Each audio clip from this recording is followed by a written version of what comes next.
Divorce bill. Divorce bill, yes.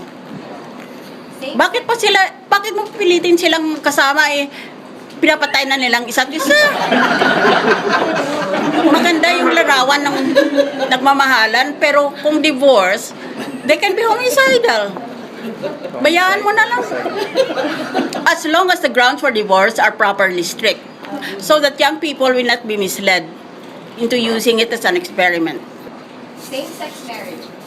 Same-sex marriage that is not yet allowed under our Constitution, and more specifically under the Civil Code, because the Civil Code defines a marriage as a relation between a man and a woman. I have no objection to same-sex marriage if these legal obstacles are first worked out. But right now, it's illegal in our country. Well, you can just live together. What's the big deal? BBL. BBL bang sa moral law? Ay, hindi pwede sa akin yon. Dahil, ang ginagawa niya sa kanyang mga provisions ay sub-state. Magpapatayo sila ng sarili nilang estado. Ngayon, sa ating constitution, ang allowed lang sa local governments at the most is regional autonomy. That's why for me, BBL is completely dead in the water. It's unconstitutional. K to 12. K to 12. Okay, to 12. I don't know if that is such a wise move. And, for example, I am told that at least 70,000 teachers will be thrown out of their jobs. So, we don't necessarily have to do what everyone else abroad is doing. We should restudy this. I think it merits revisit. Kita power. Militarization. Well, first of all, you have to demilitarize the private armies. And second, those who are charged with similar offenses or crimes should now be speedily sentenced. EDCA. Talo tayo doon.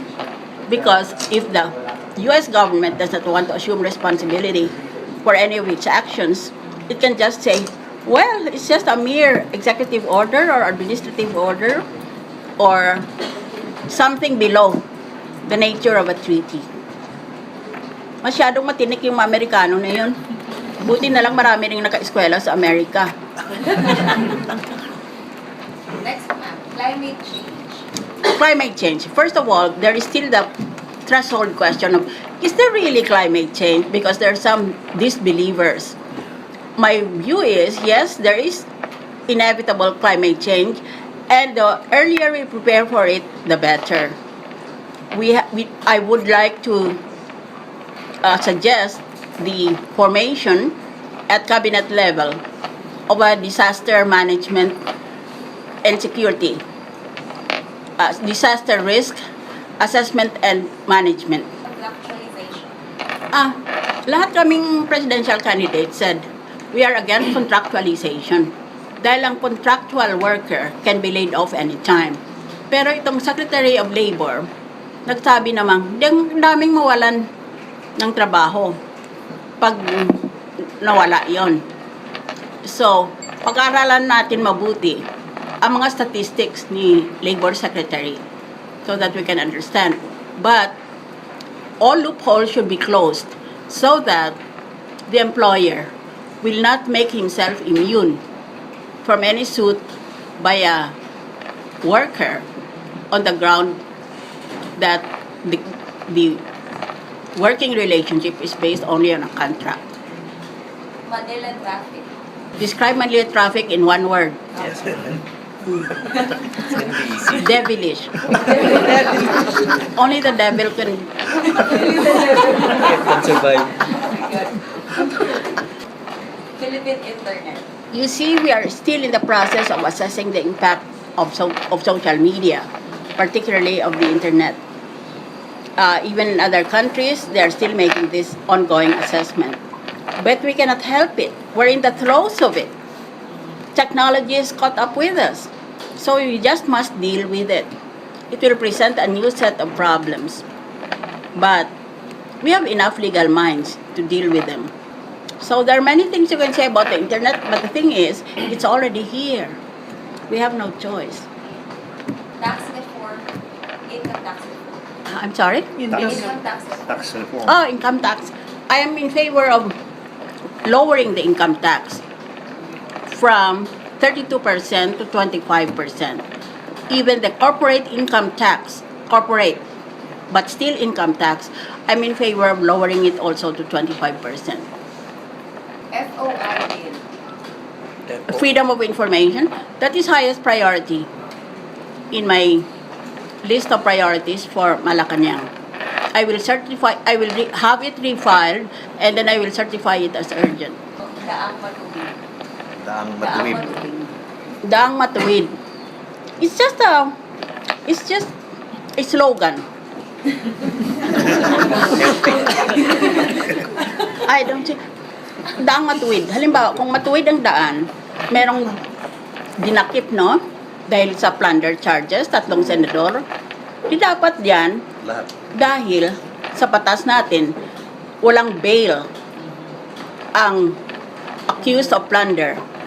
Di dapat yan, lahat sila nakakulong na ngayon at diretso na sila sa pagbista. Eh una, bakit nakalabas ang isa? Sabi niya, palabas na ninyo ako dito, hirap na ako, matanda na ako. Tapos nang napalabas siya, nagmarcha ba naman ng yabang-yabang doon sa Senado?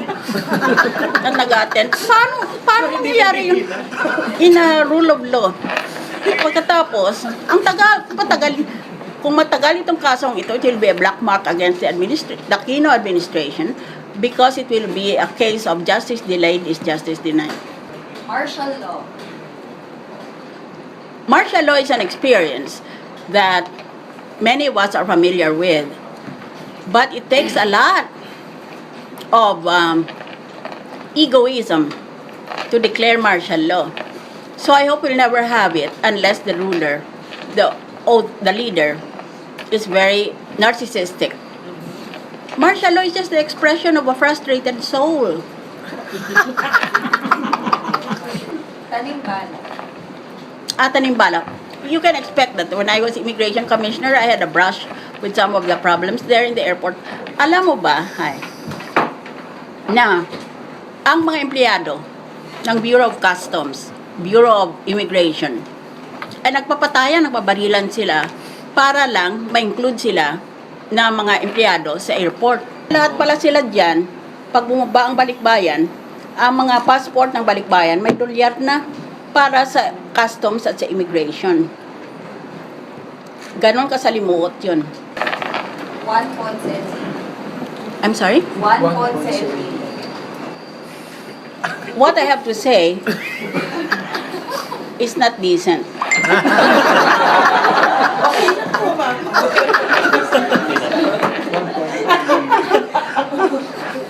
you want to say more? No?